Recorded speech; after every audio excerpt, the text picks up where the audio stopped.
all this young talent they pushed out to build a championship team and to get this bubble title for LeBron. And now they got this group of old guys, injury-prone Anthony Davis. This is a hot mess that damns LeBron James. I go back to the dynamic. There's still a large segment of what I call the Kobe cult that could never accept that LeBron was a Laker. Don't ever tell them that LeBron was better than Kobe, even though I disagree with that. And I think they feel the way I do. They put an asterisk by that title. And now LeBron said, and there's a famous tweet from about 5-6 months ago where he talked about, I want you people to have the same energy with this roster when we're winning.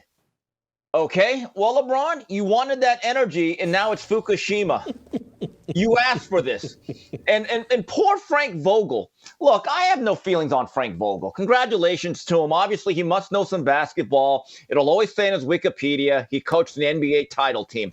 But for him to get blamed for this mess that was obviously at least influenced by La GM is completely unfair. And I think that's why the city, they're done with LeBron.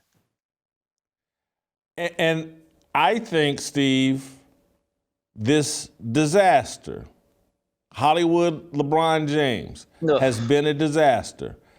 I think it's the last piece of evidence that should be used. Hey man, stop the Michael Jordan comparisons. Ugh. It's not the same.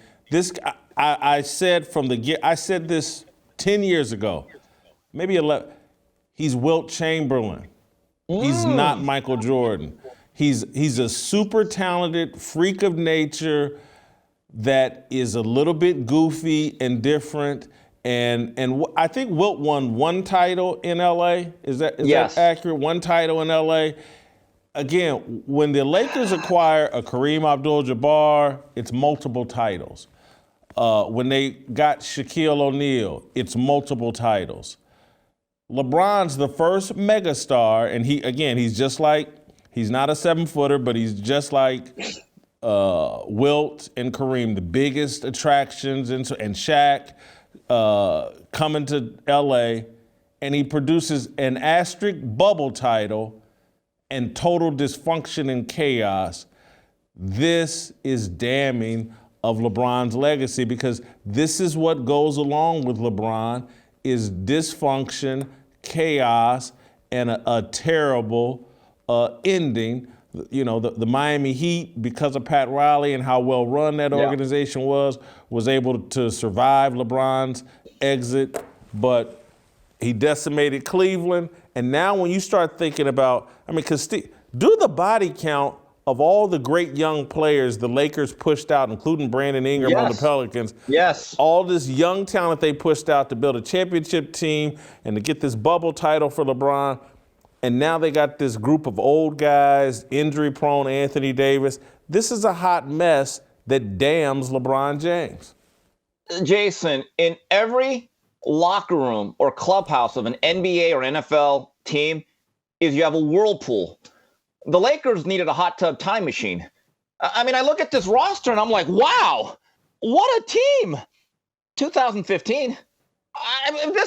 Who thought this was going to work? I don't even blame Russell Westbrook, Jay. What did you think we were getting? This is not on him. No. Square pegs don't die round, according to the great Customato. Russell Westbrook didn't turn bad. Russell Westbrook's doing what Russell Westbrook. Now, you compare him to Wilt Chamberlain. You know what? I'm going to go a little bit outside the sports thing. I'm going to compare LeBron to Liz Taylor, Mariah Carey, or Halle Berry. Broken relationships. Now, everyone talks about the 7-year itch. Well, if you look at LeBron, 7 years with the Cavaliers, great story, hometown story. But there's been a pattern here from every other franchise that he's returned to or gone to. It's called the 4th year funk. By the 4th year, you're kind of over it. Like, you know that relationship where you start having knockout, drag-out arguments over the toilet seat being up or down, or whether, like, you're putting away your dirty dishes or not? We're at that point where it's kind of like Angela Bassett's character in Waiting to Exhale, where her husband doctor was with that Becky, and all of a sudden she took every one of his belongings and burned them in the car and sold them for like pennies on the dollar. That's where we're at with LeBron.